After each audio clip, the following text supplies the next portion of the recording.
Cuplikan PowerPoint episode kali kalau ini. kita nih ya mungkin di Instagram banyak ya yang menawarkan konsultasi gizi untuk menurunkan berat badan biasanya. Iya, betul. Itu berbayar.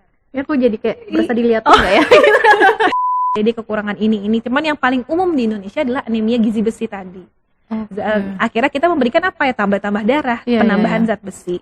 Nah tapi ya kita tetap juga harus bersamai dengan makanan-makanan yang alami, makanan-makanan yang tinggi juga zat besinya. Iya, betul. Contohnya apa, tahu nggak? Tahu nggak makanan yang Apa guys? kata orang tuh kata orang luar negeri ya, itu sampah. Apa ya? Selamat datang di Power Puan.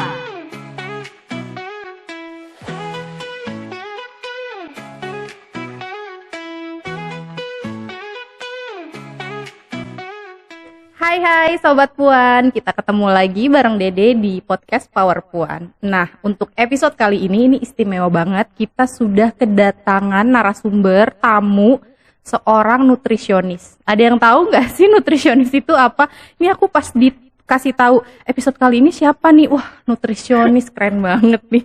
Ini sudah ada Kak Alvanisa Ilmaladuni. Halo Kak Alvanisa, panggilannya siapa nih? Kalau Fani. Simple Fani. Fani. Oke, Kak Fani. Iya. Ya oke. Halo Kak Fani. Halo, Kak Dede. Salam kenal. Boleh mungkin Kak Fani bisa sapa Sobat Puan di rumah? Halo Sobat Puan di seluruh Indonesia.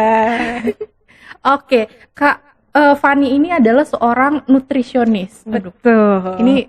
ininya aja, title-nya aja, profesinya keren banget nih. Mungkin lebih susah ngomongnya, nutrisionis gitunya. Sebenarnya nutrisionis ini apa sih Kak, kalau boleh tahu nih? Apakah ini sama dengan tenaga kesehatan yang lain, atau apa yang membuat beda nutrisionis? Oke. Mungkin biar Sobat Puan tahu nih. Jadi untuk Sobat Puan dimanapun teman-teman berada dan juga untuk Kak Ade ya. Jadi nutrisionis ini sesuai dengan judul depannya nutrisi. Nutrisi pasti ngomongin soal gizi. Kalau soal gizi itu pasti ngomongin aktivitas paling purba yang manusia pernah lakuin. Apa itu? Makan. Iya. Jadi sebenarnya simpelnya gini. Ahli gizi itu atau nutrisionis itu akan ngurusin apapun yang kita makan dan efeknya sama badan kita. Dan kalau kita nggak makan ini gimana? Kita makan itu gimana? Kalau misalnya kita kebanyakan ina-inu, kurang ina-inu tuh semuanya ahli gizi yang paham. Oke. Wow, menarik banget. Ini malah bikin deg-degan ya, karena sebenarnya aku suka banget makan. Oke. Jadi kayak, nih gimana nih ngobrolin makan sama Kak Fani nih kayaknya agak-agak takut ya. Tenang aja. Tenang aja. Yang pasti salah satu dari PGS ya, pesan gizi seimbang, kita tuh harus mensyukuri keanekaragaman pangan Indonesia. Itu salah satu dari 10 PGS. Jadi memang salah satunya adalah rasa syukur. Kita mindful, itu bagian dari kesehatan loh, bagian dari pemenuhan gizi, bahagia. Jadi kalau makan tertekan, itu bukan makan yang benar tuh. Kalau diet tertekan, pasti bukan diet yang benar tuh. Walaupun kalau diet pasti tertekan ya. Jadi harus ngobrol sama ahli gizi biar tahu. Nah, kebetulan banget nih kan bareng sama Kak Fani nih. Oke, jadi ternyata ahli gizi tuh yang ngomongin semua nutrisi makanan asupan ya. Betul. Gitu ya. Jadi kalau misalnya bidan tadi memang khusus untuk persalinan, kesehatan reproduksi perempuan gitu kan. Kemudian ada dokter, ada perawat. Kalau misalnya penyakit tertentu sebenarnya tetap juga ya harus dikonsultasikan dengan ahli gizi. Betul. Wow. Jadi memang hampir semua bukan nggak usah penyakit ya, untuk orang-orang yang sehat. Iya. Dari dia itu brojol ke dunia sampai menuju meninggalkan dunia, semuanya juga pasti kan selalu ada fase makannya. Iya. Nah, jadi memang itulah urusannya ahli gizi untuk semua siklus kehidupan. Dari dia tuh bayi atau mungkin janin ya, sampai ia itu harus sakit dan harus meninggalkan dunia, itu juga pasti diurus sama ahli gizi. Tapi berdasarkan Permenkes 36 Undang-Undang Kesehatan nomor 36 tahun 2014, jadi di sini membedakan dua jenis profesi gizi. Yang satu nutrisionis seperti yang sekarang saya sedang lakukan, yang satu lagi dietitian. Nah, kalau nutrisionis nih lebih mengarah ke urusan masalah gizi masyarakat. Nah, kalau dietitian memang spesifik di rumah sakit atau gizi klinis. Oh gitu, oke, wow. Ini profesinya Kak Fani menarik banget ya. Nih kayaknya mungkin ada sobat puan yang tertarik nih. Berarti kuliahnya itu jurusan gizi. Oh iya, aku baru tahu gitu ya. Kalau di beberapa kampus tuh ada yang gizinya masuk ke FK, Fakultas Kedokteran. Jadi memang ke arah gizi klinis. Gitu. Ada juga yang masuk gizinya tuh ke ilmu kesehatan tuh banyak sekarang. Akhirnya rumpun gizi itu masuk ke Fakultas Ilmu Kesehatan. Itu masing-masing kampus beda. Ada juga di Poltekkes. Poltekkes tuh mau di Jakarta, Poltekkes Makassar, Poltekkes manapun, memang dia D3 atau D4 gizi seperti itu. Wah, ini pengetahuan baru sih, sebenarnya menarik banget bahwa ternyata lingkup kesehatan itu profesinya tidak hanya dokter, perawat, bidan gitu ya, tapi ternyata lebih luas dari itu gitu. Wah, ini terima kasih sekali loh Kak Fani udah mau datang ke Power Puan dan juga sharing buat sobat Puan. Kak Fani itu sekarang bekerja di Puskesmas Kecamatan Tanjung Priok. Betul, di Puskesmas Tanjung Priok. Anak Jakarta Utara nih. Anak Jakut. Anak Jakut. Jadi kelihatan ya dari mukanya ya. Ini adalah anak Jaksel Jakarta Utara. Jakarta Utara penuh apa mukanya? Penuh debu. Enggak ya. Bahagia Jakarta Utara ada JIS, ada Ancol ya kan. Ada JIS, ada Ancol. Iya benar. Mana pantai cuma di Jakarta Utara. Pantai benar. Seru banget ya ngomong sama Kak Fani. Jadi Kak Fani itu sekarang bekerja di Puskesmas. Ini menarik sih sebenarnya. Karena aku juga nggak tahu ya kalau ternyata di Puskesmas itu ternyata ada ahli gizi. Ada ahli gizi. Wow. Iya, ini sebenarnya jauh sebelum saya berkecimpung di profesi ini juga. Memang dari dulu sebenarnya ada ahli gizi. Saya pun nggak terlalu paham awalnya ya. Apa itu ahli gizi, ternyata di Puskesmas juga. Nah, memang ada di Puskesmas dan sebaiknya memang sebenarnya harusnya setiap Puskesmas tuh ada ahli gizinya. Tapi kalau untuk daerah Jakarta semuanya udah ada? Di daerah Jakarta semua Puskesmas kecamatan, tingkat kecamatan tuh minimal 2 lah, nggak mungkin dari yang 1 tuh nggak mungkin. Jadi sebenarnya di Jakarta alhamdulillah sudah cukup tersebar, bahkan di tingkat Puskesmas pembantu juga ada nutrisionis atau ahli gizinya. Wow. Tapi nggak tahu ya kalau di Indonesia lain, di Indonesia teman saya yang di daerah Madura, satu kecamatan hanya 1 ahli gizi. Atau bahkan geser ke Tangerang ya yang agak dekat sama Jakarta. Itu juga 1 kecamatan ada 1 atau 2 ahli gizi aja. Padahal kan kelurahannya banyak gitu ya, belum lagi RT RW-nya juga banyak. Aduh, aku sebagai warga Bekasi kayaknya di Puskesmasku nggak ada nih ahli gizi. Ada. Oh, ternyata emang aku yang kurang main ke Puskesmas ya. Ada di Bekasi. Wow, berarti sebenarnya idealnya di seluruh puskesmas di Indonesia itu harusnya ada ahli gizinya. Harusnya ada ahli gizi, bahkan sampai tingkat Puskesmas pembantu. Oke. Menarik ya. Nah, yang membedakan nih Kak, sebenarnya layanan ahli gizi gitu ya, nutrisionis dalam puskesmas sebenarnya bisa memberikan layanan apa aja sih gitu. Jadi kembali lagi nutrisionis itu adalah ahli gizi masyarakat, lebih ke arah kesehatan masyarakat. Jadi kalau di puskesmas memang nggak usah Kak Dede ya, papa saya nanya, kamu kerjaannya apa? Di puskesmas kenapa ada ahli gizi gitu? Nah jadi jawabannya itu ternyata memang kerjaan kami itu kompleks. Kami juga mengerjakan, melakukan konsultasi pada pasien seperti di rumah sakit, walaupun hanya dibatasi 1-2 komplikasi aja. Itu pun tergantung sama jenjang. Kayak saya S1 itu bisa 1-2 komplikasi yang ringan. Kalau sudah lebih dari itu harus dirujuk ke rumah sakit. Nah, itu bisa dilakukan di ahli gizi atau nutrisionis di puskesmas. Nah, tapi lebih dari itu kami juga melakukan turun lapangan. Ngapain sih turun lapangannya? Tahu posyandu ya? Iya, tahu dong. Kalau posyandu biasanya dulu nih ya, sebelum ahli gizi sekarang banyak dan ditempatkan di mana-mana, kenalnya itu Bu Bidan di posyandu. Iya, betul. Betul ya. Sekarang kami datang, walaupun kami juga dipanggil bidan atau dipanggil Bu Dokter atau Pak Dokter ya. Jadi sebenarnya ahli gizi bertugas untuk melakukan pemantauan. Jadi kami tuh kerjanya tuh pertama kayak gini, terutama untuk masyarakat ya, untuk balita nih saya bicaranya. Pertama kami akan mencari dulu penjaringan masalah kesehatan atau masalah gizi untuk balita di masyarakat. Kita jaring, kita assessment, kita cari. Jadi kerjaannya kita cari masalah memang. Ya kurang banyak masalah nutrisionis itu ya. Nyari-nyari masalah nih apa di sini. Iya betul. Dan posyandu itu kan gudang data ya, gudang data mostly banyak balita di wilayah. Iya gitu. Betul. Nah kemudian disitulah kita akan cari masalah. Kalau ada yang kurang gizi kayak misalnya weight faltering atau nggak naik berat badannya, ada prosedurnya. Kalau ada underweight atau berat badan kurang, kalau dia gizi kurang atau wasting atau bahkan gizi buruk yang severely wasting, itu memang udah ada prosedur dan tata laksananya. Walaupun nanti ujungnya apakah nanti nggak mungkin sendiri, harus berkolaborasi dengan dokter, perawat, bidan, gitu. Dan tadi saya belum sempat nyebutin juga satu cabang gizi lainnya itu adalah gizi di bidang industri atau juga gizi di bagian catering. Nah, di catering pun sekarang harus ada ahli gizinya. Gitu. Wow, sebenarnya ternyata banyak sekali profesi yang tidak kita tahu ya. Kita cuma taunya dokter, perawat, bidan, udah itu aja gitu. Bahwa ternyata luas sekali. Dan itu menarik ya, maksudnya kita jadi lebih tahu spesifikasinya gitu loh. Jadi nggak semua satu profesi ini bisa paham untuk semuanya. Walaupun mungkin secara umum memahami kayak kami pun semua profesi kesehatan saya rasa sama ya. Akan belajar anatomi, fisiologi, penyakit-penyakit. Tapi kemudian akan yang membedakan itu adalah tata laksananya. Kalau dokter tentu saja lebih komprehensif. Semuanya dia bisa mengetahui. Untuk itu dalam satu tim biasanya dokter itu selalu jadi ketua timnya kalau tim kesehatan. Nah, kemudian gizi itu tata laksana soal makan.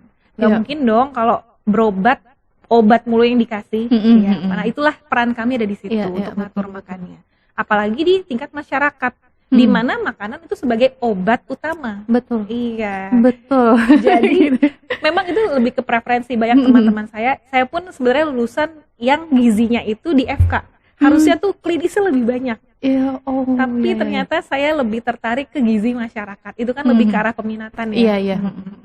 Oke. Nah, tadi menyebutkan juga ya sebenarnya persoalan kekurangan gizi juga nggak cuma satu ya Kak ya. Ternyata banyak banget. Dan bahkan kalau tadi Kak Fani udah menjelaskan nih ke Sobat Puan tadi bilang bahwa dari persoalan gizi itu, ini kalau kita ngomongin nutrisi itu kan dari lahir sampai dengan mau meninggal gitu kan. Dan ternyata banyak sekali persoalannya.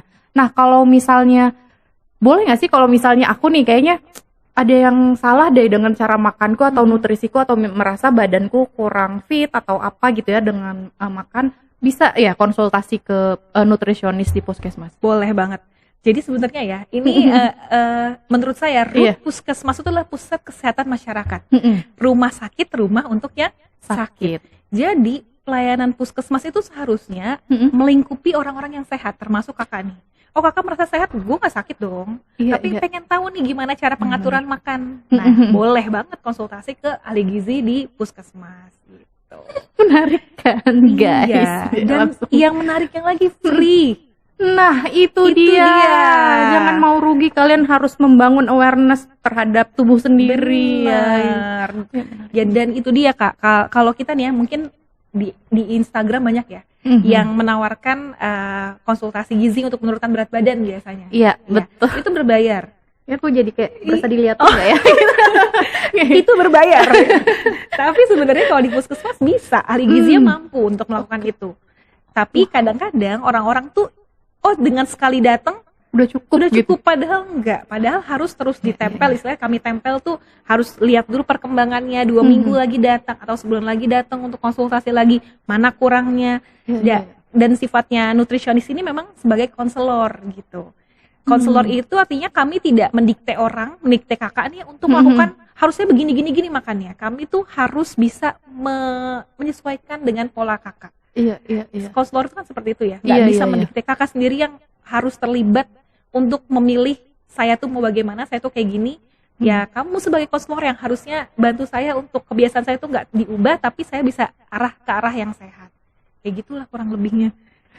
Ini aku dari tadi speechless sih sejujurnya, kayak mikirin kapan ya aku mau ke puskesmas buat ke ahli gizi. Langsung kayak tergugah ya, oke lah gue mau ke puskesmas gitu. Karena biasanya tuh di puskesmas taunya ahli gizi itu cuma rujukan dari dokter nih. Oh, di DM nih rujuk ke gizi, tapi nggak ada tuh hampir jarang mandiri yang datang ujuk-ujuk nih, saya pengen dong nurunin berat badan, itu hampir jarang. Walaupun ada lah pasti gitu. Berarti kalau ada itu berarti ahli gizinya sudah mampu untuk mengiklankan untuk mempromosikan bahwa gizi itu di puskesmas itu bisa loh untuk semua masyarakat. Wah, terima kasih Kak Fani. Ayo Sobat Puan, kita ke puskesmas bersama-sama untuk ke ahli gizi. Nah, tadi balik lagi ya ngomongin soal persoalan gizi ya buat anak-anak ya. Tadi kan ada kayak kurang gizi, terus tadi tumbuh kembangnya, ternyata juga nggak cuma soal dia kurang gizi, tapi juga tadi ya kalau ada berat badan yang tidak naik, itu juga sudah masuk ke dalam persoalan ya. Nah, sejauh ini nih Kak mau tanya sih sebenarnya soal kebijakan dan juga program-program pemerintah nih untuk menanggapi ya persoalan-persoalan kekurangan gizi itu sebenarnya udah sejauh mana sih Kak? Apalagi maksudnya untuk lingkup daerah DKI Jakarta ya yang memang semua ahli gizinya sudah ada. Iya, jadi sebenarnya sudah sangat proper ya kalau menurut saya. Kami bisa bergerak bebas dari mulai penjaringan, tata laksana. Tata laksana itu kan bukan cuman menganjurkan Bu harus makanan yang sehat ya. Ya kalau nggak punya duit gimana? Nggak bisa dong dia untuk mengadakan makanan sehat itu. Nah, di DKI Jakarta sendiri sudah banyak tuh program-programnya. Ya, dan itu semuanya bukan cuman asal ngambil CSR, tapi memang sudah dilindungi dan memang udah ada undang-undangnya, udah ada Permenkesnya, sudah ada juga pergubnya. Contohnya nih di Posyandu. Di Posyandu itu harus ada PMT, pemberian makanan tambahan tuh yang dulu tuh kesannya kacang hijau gitu. Oh iya benar suka ada pembagian suka ya. Ada pembagian, tapi makanan. kalau sekarang memang arahnya lebih ke arah protein hewani lah. Ya, jadi udah jarang, mudah-mudahan ya udah jarang nemuin kacang hijau di Posyandu. Itu dananya dari mana? Dana dari pemerintah. Jadi masyarakat nggak perlu membayar untuk dapatkan PMT penyuluhan itu.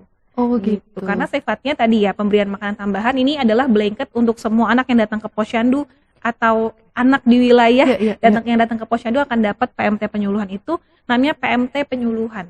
Penyuluhan itu artinya adalah untuk menyuluh, memberikan informasi dengan harapan ini loh snack yang bisa, memang bentuknya adalah kudapan ya. Ini loh snack atau kudapan yang bisa ibu-ibu provide buat anak-anaknya di rumah. Misalnya nih minggu ini sebulan sekali ya. Bulan ini adalah makaroni skotel. Sulit sekali seperti membuatnya. Padahal kalau misalnya di Posyandu aja bisa loh memprovide ini, tanya aja ke kader atau minta resepnya yang biasanya akan terpampang nih di meja PMT nih. Menu hari ini PMT-nya adalah skotel, makaroni skotel, kandungan energi bla bla bla bla semua tercantum dan akan dikasih tahu cara bikinnya gimana dan itu easy. Jadi sebenarnya PMT penyuluhan itu salah satu maksudnya adalah menghimbau bahwa ibu-ibu tuh bisa loh ngasih makan ini di rumah, nggak cuman mesti harus telur direbus aja gitu, biar anak-anaknya tuh bisa nyobain semua rasa gitu. Ada lagi namanya PMT pemulihan. Nah itu adalah memulihkan, jadi khusus untuk balita-balita yang dia punya masalah gizi, seperti tadi white faltering, gizi kurang, berat badan kurang, terutama gizi buruk dan stunting, itu semuanya udah tercakup layanannya, termasuk tadi PMT-nya di pemerintah, baik itu di rumah sakit ataupun di puskesmas. Itu bentuk ininya apa Kak programnya kalau yang PMT pemulihan itu? PMT pemulihan yang sekarang sedang berjalan itu memang untuk yang weight faltering atau berat badan nggak naik, kemudian untuk yang underweight atau berat badan kurang dan gizi kurang atau wasting ini menggunakan PMT lokal namanya, PMT dengan berbasis pangan lokal. Itu se-Indonesia, bukan cuma DKI, itu se-Indonesia juga melakukan. Kalau untuk gizi buruk gimana? Nah gizi buruk itu ada penanganannya sendiri dengan kalau pernah dengar F75, F100, Formula 75, Formula 100, nah itu nggak pernah denger ya. Ada yang Formula One ya taunya. Formula One balap ya, balap mobil. Nah itu untuk gizi buruk. Kalau untuk stunting ada lagi tapi nggak di puskesmas, di tingkat rumah sakit, itu namanya PKMK. Jadi memang ada masing-masing. Jadi semua sebenarnya persoalan gizi itu sudah direspon ya, atau sudah ada program dan kebijakannya dari pemerintah ya. Bahkan gitu. pencegahannya pun ada. Sudah ada ya. Menarik sih sebenarnya. Balik lagi ke profesinya Kak Fani ya gitu. Kalau tadi ada persoalan untuk balita gitu kan, itu kemudian kalau yang remaja nih Kak sebenarnya. Nah, ini kalau ngomongin remaja kan kayak seru gitu ya. Benar. Dan banyak sekali gitu programnya segala macam. Nah, kalau misalnya persoalan remaja nih terkait gizi ya, itu sebenarnya apa sih? Apa aja dan gimana tuh menjawabnya gitu? Kalau remaja dan ini terkait sama program, itu ada namanya tablet tambah darah, pemberian tablet tambah darah pada remaja putri. Nah, ini untuk usianya antara 12 sampai 18 tahun, ya, itu boleh berhak mendapatkan tablet tambah darah. dan sifatnya ini blanket, artinya semua bisa dapat minumnya tuh seminggu sekali, satu tablet 1 minggu sekali, itu untuk mencegah anemia. Nah, terus yang untuk anemia gimana? Nah, kalau anemia memang penanganannya beda, nggak bisa tuh seminggu sekali dikasih. Ada namanya dosis terapi, jadi pemberiannya tergantung anemia berat, sedang, atau ringan. Itu harus ditangani di puskesmas. Oh, berarti kalau yang anemia itu sebenarnya udah bisa terdeteksi itu sebenarnya dari remaja ya? Bisa, bahkan kita kalau periksa aja bisa, mau balita pun bisa. Karena banyak juga loh balita yang anemia, akhirnya makannya udah oke nih, menurut ibunya makanannya udah oke, proteinnya tinggi makanan zat besi juga, tapi kok nggak naik ya berat badannya. Nah, itu lagi sekali lagi, berat badan itu sangat krusial ya untuk balita ya. Nah, itu bisa jadi dia anemia. Gitu, itu bisa banget. Tapi kalau remaja putri karena kita ada menstruasi, benar. Jadi memang concernnya jadi lebih ke remaja putri dibandingkan yang pria. Gitu. Iya. Nah, kalau misalnya tadi untuk remaja nih, sebenarnya kan selain nutrisi tadi ada anemia ya, pil tambahannya gitu, kayak yang ekstranya ya, gizi tambahannya. Nah, ada yang membedakan nggak Kak, selain tadi balita, remaja, kalau untuk yang usia produktif dan juga lansia tuh seperti apa sih pemenuhan gizinya? Kalau remaja dulu kali ya, remaja nih. Jadi tadi makasih Kak Ade udah menegaskan ya bahwa memang tablet tambah darah hanya untuk penambahan. Ya, dengan khawatir karena kebiasaan survei membuktikan bahwa remaja di Indonesia itu makanannya tuh tidak berkualitas kalau saya bilang. Mungkin banyak kenyang tapi nggak berkualitas ya. Nah, itu akhirnya pemerintah menginisiasi dengan adanya penambahan tadi. Suplementasi tablet tambah darah. Tapi utamanya dari mana? Utamanya dari makanan. Nah, makanan yang tinggi apa? Kalau untuk remaja, kita masih fokuskan untuk tinggi protein, tetap tinggi kalori. Karena apa? Anak remaja tuh bukan berarti dia sedang berhenti bertumbuh. Justru itu adalah growth spurt ya, atau puncak pertumbuhan. Kalau untuk perempuan nih, puncak pertumbuhannya sebelum setahun atau 1,5 tahun sebelum menark atau sebelum mens pertama. Gitu. Dan bisa dilanjutkan nih untuk tinggi badan ya, terutama 6-8 tahun setelah dia menstruasi pertama. Hitungannya setelah mens gitu. Setelah mens itu udah mulai sedikit untuk penambahan tinggi badannya. Sebelum menstruasi tuh makanya perempuan tuh justru lagi growth spurtnya yang paling besar itu adalah sebelum mens. Makanya kalau kita ngelihat ya, kalau anak-anak SD kok yang perempuan lebih tinggi daripada laki-laki. Lebih cepet gitu ya. Lebih cepet. Nah, kalau laki-laki beda. Laki-laki itu setelah dia puber, setelah mimpi basah, baru mulai itu terjadi growth spurtnya di sana. Itu ternyata ya, kita jadi tahu nih fakta secara medisnya ternyata demikian, Sobat Puan. Jadi makanya jangan sedih ya kalau kita punya anak laki-laki pendek banget. Sedih maksudnya nggak apa-apa, kita harus concern berarti kalau sedih ya. Tapi memang kalau secara alamiah dan secara fungsional tubuh tadi baru naik tinggi badannya tuh yang kalau laki-laki adalah habis dia mimpi basah atau sudah masuk ke masa pubertas. Jadi kebalikan dari anak perempuan gitu ya. Nah, kalau yang tadi nih selanjutnya ya, untuk yang pemenuhan gizi yang usia produktif nih, kayak aku usia produktif kan. Seperti usia produktif dan juga yang lansia nih seperti apa sih gitu? Beda lagi, kalau produktif sama lansia tuh stressingnya akan beda, penekanannya akan beda. Kalau untuk yang produktif sama, kita tuh pasti butuh energi, ya kalori dalam hal ini, kemudian protein, karbohidrat, lemak gitu. Tapi memang kalau untuk usia produktif, sesuai sama berat badan ya, sekali lagi kita nggak bisa mengeneralisir jenis diet. Diet itu sangat personal. Iya, benar. Jadi nggak bisa kita ikutin si A dietnya begini, kalau kita belum tentu cocok loh, kita belum tentu butuh yang seperti itu loh, gitu. Nah, jadi harus beda-beda, dan sekali lagi stressingnya itu adalah di usia produktif boleh di kalsium, ya, karena kalsium ini kan kita sudah menuju kan usia produktif itu adalah lansia muda ya, menuju renta gitu, terus menerus ya. Kalau nyampe amin sampai lansia guys. Betul. Gitu ya. Jadi stressnya di kalsium dan vitamin B kompleks, termasuk vitamin B12 tuh hubungannya soal syaraf, kemudian untuk membantu kesehatan hormonal dan seterusnya. Tapi yang paling ditekankan tadi ya, bukan paling sih ya, yang cukup lebih menjadi stresnya adalah kalsium. Dan nggak mesti susu. Ingat, kalsium tidak mesti susu. Tahu nggak Kak Dede? Ada satu tumbuhan ya, sayuran, mencatat nih apa? yang punya kalsium paling tinggi dari semua tumbuhan lain. Oke, apa tuh? Pokcoy, ya siapa yang suka pokcoy? Tahu nggak pokcoy? Iya tahu, sayuran keluarga, hijau. betul, keluarga sawi dia, Keluarga tapi sawi. agak bantet ya. Dan itu tuh ternyata adalah tinggi sekali sama yang namanya kalsium.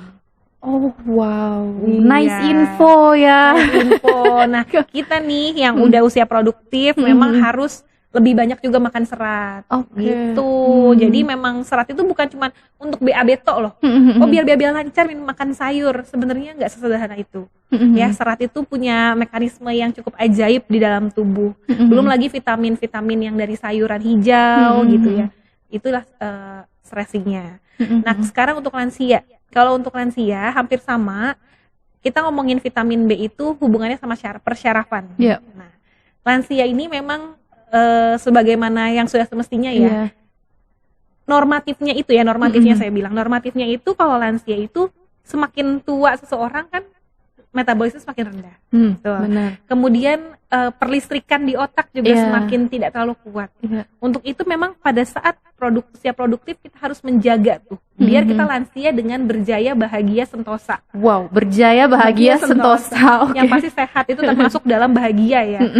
Nah, jadi kita sudah mulai untuk minum makan sumber vitamin B atau B12 dan kalsium tuh ketika usia produktif dan dilanjutkan ketika lansia. Ditambah lagi serat. Nah, kalau lansia itu salah satu yang ditekankan juga adalah serat. Iya, Terutama ada serat ada dua nih. Oke. Larut air dan serat tidak larut air. Iya.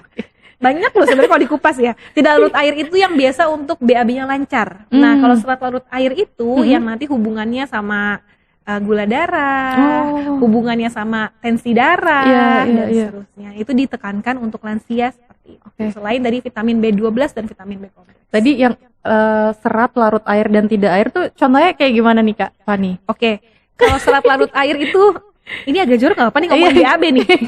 Nggak apa ya. Nggak apa-apa. Kalau serat yang tidak larut air itu yang akan memudahkan jadi kalau saya mau mengimajinasikan ya, usus itu kan berbelit-belit ya, gitu kan. Nah, itu adalah memang salah satu jalur untuk sistem pencernaan sampai nanti jadi feses atau BAB. Nah, serat itu dia itu berfungsi untuk ngumpulin nih sisa-sisa makanan dalam tubuh kita, dalam usus kita. Jadi ibarat dia punya serat itu kan seperti sayur ya, banyak tali-talinya. Dia ngumpulin dikumpul jadi satu nih, ditambah air yang cukup, maka keluar akan gitu. Enak. Nah, itu serat yang tidak larut air, fungsinya seperti itu. Nah, kalau serat larut air itu hubungannya sama gula darah adalah dia membantu untuk sama seperti serat tidak larut air, tapi yang dia tangkepin kalau untuk ngomongin sama gula darah ya, yaitu gula-gula dalam darah itu dia tangkepin tuh. Jadi nggak liar berkelihar, ini hanya mengimajinasikan aja ya. Nggak liar berkelihar dalam darah ya, akhirnya malah bikin kita jadi diabetes, insulin resistance yang akan jadi diabetes nantinya gitu. Banyak banget kalau untuk serat itu ya. Ini luar biasa loh obrolannya, aku jadi gak sambil belajar ini. Tadi aku mau meng-highlight banyak banget, tapi ternyata semua obrolannya tuh highlight dan penting banget gitu. Dan sekali lagi tidak ada satu zat gizi atau satu zat makanan pun yang paling sempurna kecuali ASI untuk usia 0 sampai 6 bulan ya, untuk bayi usia 0 sampai 6 bulan. Jadi kalau saya ngomongin ini yang bagus cuma vitamin B doang, ini yang tinggi, bukan berarti semuanya nggak butuh. Ya, semuanya tuh saling berkait gitu. Itulah kenapa pesan gizi seimbang menekankan bahwa kita harus makan beraneka ragam pangan. Karena dalam satu makanan, katakanlah ya, telur. Telur ini dia salah satu fun fact ya tentang telur. Telur itu punya protein pembatas yang paling lengkap. Jadi protein itu ada banyak tuh, protein asam amino maksud saya. Ada sistein kalau pernah dengar, leusin, Nah, untuk telur itu tuh paling lengkap semuanya. Tapi dia rendah di satu jenis yang ini, tapi tinggi di satu jenis yang itu. Gitu. Sedangkan daging sama, dia tingginya di A, tapi nggak tinggi di B. Artinya kita nggak bisa makan satu jenis makanan aja, harus semuanya untuk kebutuhan kita tercukupi. Gitu. Luar biasa nih. Aku tetap speechless obrolan kali ini. Aku seneng banget bisa ketemu dan ngobrol sama Kak Fani, ini luar biasa gitu ya. Tadi udah ngomongin soal pemenuhan gizi dari untuk balita, remaja, usia produktif dan juga lansia. Nah, satu lagi nih, kalau misalnya untuk perempuan Oke, spesifik perempuan. Spesifik perempuan ya, spesifik perempuan. Ada nggak ya nutrisi khusus yang perlu dipenuhi untuk perempuan gitu terkait kesehatan reproduksinya? Oke, kembali lagi zat besi, asam amino, zat besi, kemudian asam folat, bukan asam sulfat, asam folat. Aduh, langsung pengen, seperti flashback ya. Seperti flashback Iya, ya. jadi asam folat, iya. Jadi ini di tablet tambah darah yang dikasih sama puskesmas ya, pemerintah itu memang bentuknya tablet, tapi dia tuh sudah mengandung asam folat dan juga mengandung zat besi, gitu, elemental. Jadi sebenarnya itu dua yang saling berkaitan. Itu dia. Kalau kita ngomongin soal reproduksi secara umum, perempuan yang masa reproduksi ya, itu paling ditekankannya di dua zat itu, zat besi dan asam folat. Sekali lagi, walaupun bukan artinya semua zat gizinya itu nggak perlu ya, perlu tapi memang ditekankan ke arah sana. Karena hubungannya sama apa? Lagi-lagi anemia. Tahu nggak kenapa anemia itu jadi masalah? Kenapa ketika seorang ibu hamil datang ke puskesmas itu anemia, yang kalang kabut bukan cuman dianya masih santai biasanya ya. Orang itu santai. Yang kalang kabut tuh nakesnya. Jadi dalam anemia itu kan kurang hemoglobin. Kalau kita cek darah ada HB namanya hemoglobin. Itu rendah.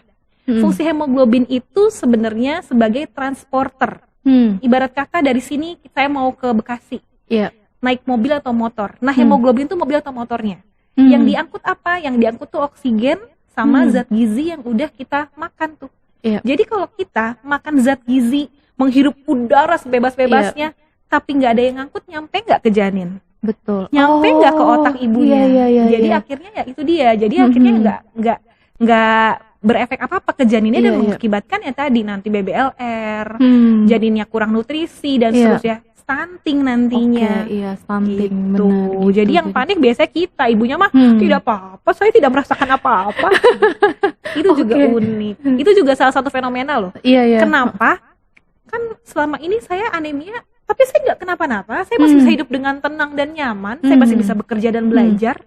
Tubuh kita itu punya mekanisme plastisitas yang artinya apa ya? Tubuh kita itu bisa menyesuaikan lingkungan.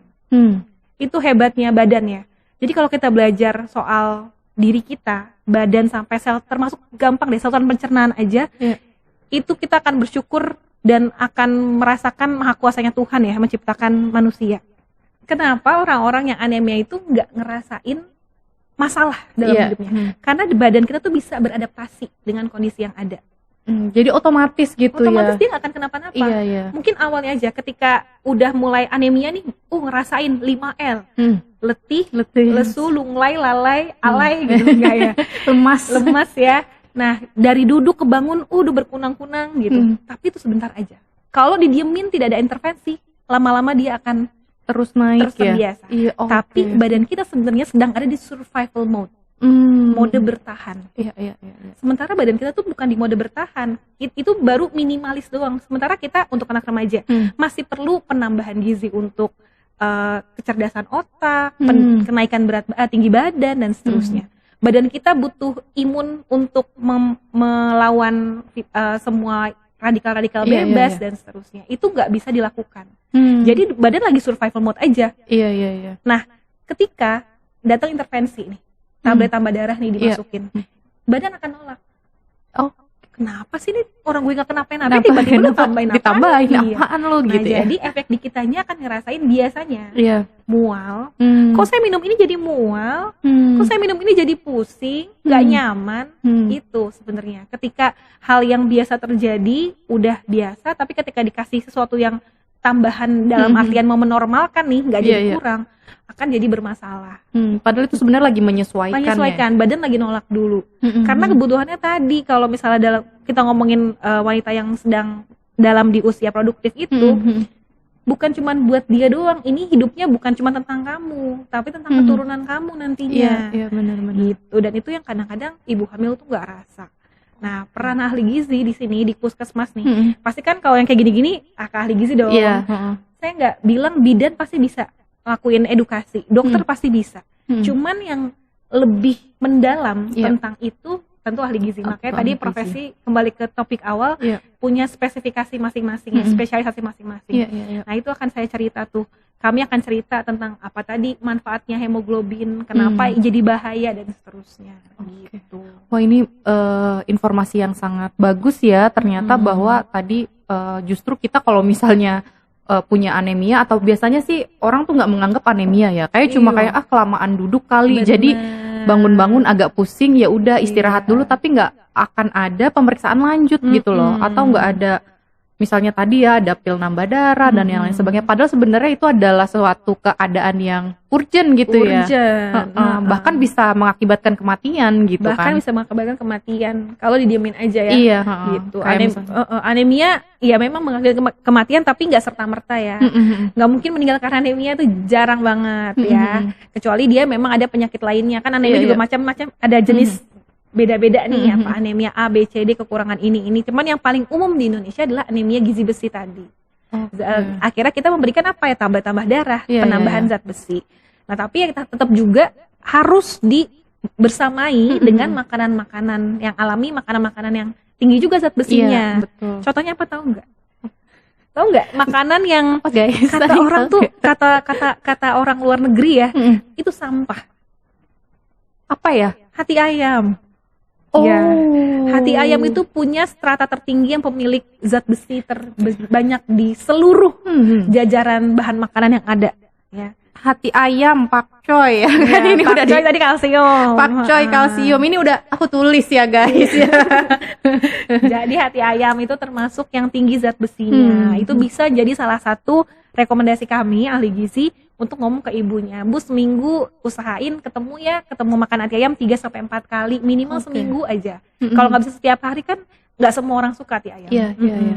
Jadi kita memberikan rekomendasi kayak gitu. Ketemu ya hati ayam gitu, ketemu ya sayuran hijau karena tinggi asam folat gitu.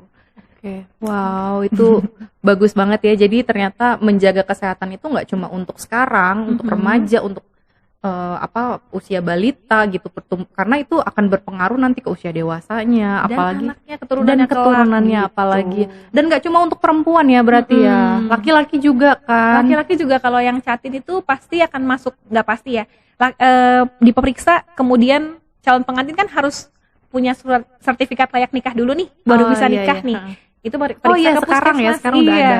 Periksa ke puskesmas kalau ada masalah gizi, walaupun cuman obesitas atau mungkin kurus, itu pasti akan dirujuk ke kami. Ya, Gitu. untuk kami jelaskan dulu. Gitu. Jadi pemeriksaannya dari KUA juga akan ke puskesmas ya? Harus. Jadi kalau mau ke KUA harus ada sertifikat itu dulu ya. Yang mau nikah persiapan. Nggak cuma tepuk ini sakinah ya. Berpasang. Tapi itu bagus loh, ada filosofinya loh. Ini intermezzo. Iya, tapi ternyata juga tadi ya ada pemeriksaan juga nih ke ahli gizi juga. Wow, ini sebenarnya udah cukup komprehensif ya. Cukup komprehensif, cuman nggak semua orang tahu. Bahkan kita sering banget diundang sama KUA, bukan sering banget, selalu ya. Setiap bulan minimal 1 kali, minimal loh ini untuk datang mengkuliahi, memberikan edukasi tentang stunting. In early stages banget kan. Calon pengantin harus tahu loh soal stunting. Iya. Karena yang selalu saya awali kalau ngomongin soal stunting itu kita membicarakan atau mencegah stunting, melakukan pencegahan stunting itu seperti sedang merawat kehidupan. Karena bener-bener dari zero, dari hari 0 pertemuan antara ovum dan sperma itu udah mulai tuh cikal bakalnya. Jadi kalau ngomongin itu tuh ya seru banget, apalagi ke orang-orang yang catin, yang kita nih usia produktif, mereka sibuk kerja, nggak ada waktu buat mencari lebih lanjut tentang kesehatan. Jadi itu benar-benar hal baru buat mereka. Dan pertanyaan yang keluar tuh selalu seru-seru, selalu menyenangkan gitu loh, tentang bagaimana terus gimana caranya saya kalau misalnya nggak stunting, saya harus cari istri yang tinggi dong, gitu-gitu. Lah kalau di depan mata udah calon istrinya itu, kalau ternyata pendek, apakah tidak jadi? Kan nggak mungkin dong. Gitu. Oke. Oh, jadi sebenarnya udah ada ya, namanya kayak calon pengantin aja sebenarnya itu memang itu penting banget kan, karena tadi ya stunting itu nggak cuma pas udah lahir jadi stunting, tapi juga dari dalam kandungan ya, bahkan sebelumnya. Menarik. Ini obrolannya jadi panjang banget nih dan menarik banget nih. Nah, Kak Fani nih ngomongin soal tantangan kali ya. Tantangan sekarang tuh, maksudnya situasi saat ini nih, menurut seorang nutrisionis nih seperti apa gitu dalam pemenuhan gizinya gitu. Kalau dari kaca seorang nutrisionis ya, kami nggak akan ngomongin jauh-jauh soal ya nutrisi dan gizi dan makanan dan segala macamnya. Di Indonesia ini punya triple burden of malnutrition. Yang pertama ada yang kurang gizi, di saat yang bersamaan ada yang kelebihan zat gizi, obesitas, kegemukan, dan yang ketiga itu adalah mereka yang kurang gizi mikro. Kurang gizi mikro itu adalah kurang gizi yang kurang vitamin dan mineral. Salah satunya tadi anemia. Anemia tinggi loh di Indonesia. Ada juga yang kurang vitamin A. Ada juga yang kurang yodium walaupun sekarang udah jarang, tapi ada di salah satu pulau di Pulau Jawa loh, yang akhirnya menyebabkan gondokan. Ya. Itu juga masih ada. Jadi Indonesia tuh punya 3 itu. Di satu sisi banyak yang kurang, di sisi lain banyak yang kegemukan. Bingung nggak jadi ahli gizi? Bingung kan? Jadi malah dulu yang harus diurus gitu. Semuanya sama-sama berbahaya. Jadi itu yang salah satu kenyataan yang harus kita hadapi. Makanya ngomongin soal gizi sekarang bukan ahli gizi doang, bukan nutritionist doang. Akhirnya banyak juga yang sangat peduli dan akhirnya ya dia ikut meramaikan dunia pergizian. Walaupun banyak yang bagus, referensinya baik dan oke, banyak juga yang asal goblek. Dan akhirnya ya itu pinter-pinter kita untuk memilih informasi mana, ngikutin influencer mana, ngikutin nakes yang mana. Iya, benar ya. Jadi sebenarnya ahli gizi, nutrisionis sebenarnya juga kita berkaitan juga sebenarnya dengan gaya hidup ya, lifestyle gitu ya. Apalagi sekarang udah banyak nih makanan-makanan viral langsung rame gitu kan. Makanan apa yang di-recook gitu kan gitu. Influencer apa bikin apa langsung rame gitu kan. Cuman jujur saya sebagai anak milenial saya juga sangat memanfaatkan itu loh. Memanfaatkan dengan ini ya, kayak misalnya nih ya untuk balita. Banyak banget sekarang nih para content creator yang bikin makanan tinggi protein, tinggi kalori untuk balita dan mudah. Itu tuh mempermudah saya untuk ngasih edukasi ke ibu-ibu. Dulu ribet kan, dulu tuh berapa tahun yang lalu ya, maksudnya ya ketika 5 tahun lalu lah. Saya harus nulis nih resepnya begini, caranya gini, ngebayangin gini. Kalau saya agak rajin, saya foto ya dulu saya tempel, udah gitu, nih Bu cara masaknya. Dulu kan kayak buku cookbook kan semua gitu ya. Iya benar-benar. Nah kalau sekarang, nih Bu nih saya kasih linknya ya Bu ya. Bu kesini aja nih Bu, nih caranya nih, Chef Devina nih misalnya kayak gitu. Bu follow ini aja nih Bu. Gitu. Dia enak nih, gampang masaknya gitu. Jadi itu sebenarnya salah satu keuntungan di era informasi ini yang banjir banget. Tapi ya kita kan jadi sebagai orang yang bertanggung jawab sebagai nakes, orang yang paham, mengarahkan ke klien kita atau ke masyarakat, ini loh yang oke. Yang ini kayaknya patut dipertanyakan lagi deh, nanti dulu ya, mendingan yang ini dulu, kayak gitu-gitu. Jadi kita yang ngarahin. Wow, oke. Ternyata sekarang udah mempermudah ya. Jadi sebenarnya jangan malas untuk mencari informasi gitu ya. Jadi termasuk ya, saya tadi dengar sebelum kita mulai ya, PowerPoint ini kan sampai ke tingkat mana di luar Jakarta betul. Di pedalaman-pedalaman ada komunitas-komunitasnya, itu merupakan salah satu perpanjangan tangan kami loh nakes yang mungkin nggak bisa nge-reach di daerah pedalaman mana. Nah itu dengan ada komunitas-komunitas itu ngasih informasi yang tepat, saya rasa itu harus diperbanyak, justru harus dimasifkan gitu. Nah itu jadi PR kita guys. Iya kita Mas Oji, Mas Ewat, Mbak Rika, semuanya itu jadi PR YKP dan juga Sobat Puan nih. Itu jangan malas untuk memberikan informasi. Yang udah tahu, yang udah nonton ini, ayo langsung kasih informasi, disebarkan linknya ke semuanya biar semuanya nonton Kak Fani nih. Oke, ternyata kita udah lama banget ya. Ternyata masih kurang nih kayaknya nih ngobrolnya. Tapi sebelum kita ke pertanyaan terakhir, Sobat Puan di rumah jangan lupa untuk follow semua sosial media YKP, jangan lupa subscribe juga YKP TV buat selalu update informasi terkait episode baru Power Puan dan juga informasi-informasi terkait kegiatan YKP dan juga informasi-informasi terkait kesehatan reproduksi. Nah, Sobat Puan di rumah yang mau juga ngasih ide buat siapa nih narsum yang mau diundang atau tema buat topik berikutnya nih, tema-tema buat berikutnya di episode PowerPoint juga boleh kasih komen aja, atau kalau malu udah DM aja deh sama kita. Jangan lupa itu ya, sama mungkin Sobat Puan di rumah yang mau konsultasi atau juga mau nge-follow sosmednya Kak Fani boleh? Iya. Boleh tapi jangan mengharapkan macam-macam. Sosmed saya sih cuma curhatan doang dan marah-marah ya. Tapi curhatannya berdaging ya guys. Insya Allah ya. Boleh ke Instagram di @faniduni. Oke, ada di sini ya. Jangan lupa untuk follow Instagramnya Kak Fani dan juga YKP. Oke, pertanyaan terakhir nih Kak Fani. Harapannya Kak Fani atau pesan-pesan Kak Fani sebagai nutrisionis nih untuk Sobat Puan di rumah tuh apa? Jadi sederhana aja, kita sudah ada di era yang banjir informasi tadi. Jangan segan-segan untuk bertanya. Pemerintah sudah banyak ngasih fasilitas, termasuk kami tidak perlu Anda bayar kalau letaknya di puskesmas nih. Jadi silahkan manfaatkan itu. Manfaatkan seluruh aparatur sipil negara ya dengan cara yang positif. Dalam hal ini kami ahli gizi siap membantu Anda di puskesmas ya. Dan juga dokter dan puskesmas dan bidan dan semua juga pasti siap membantu. Jadi informasi itu sekarang sudah kaya, bahkan harus hati-hati, pilih-pilih yang benar, jangan malu bertanya. Dari pedalaman sana kalau kena sinyal bisa kok tanya langsung ke profesor di Austria misalnya. Jadi ya kita harus terus berdaya ya. Jangan merasa inferior dimanapun kita berada. Semangat. Oke, terima kasih Kak Fani, terima kasih banyak Kak Fani sudah hadir. Pesan-pesannya itu jangan lupa Sobat Puan besok ke puskesmas buat ke ahli gizi. Pokoknya jangan diet ngikut orang ya kan, dan banyak-banyak makan pakcoy dan juga hati ayam. Awas kolesterol ya. Terima kasih, sampai ketemu lagi di episode berikutnya.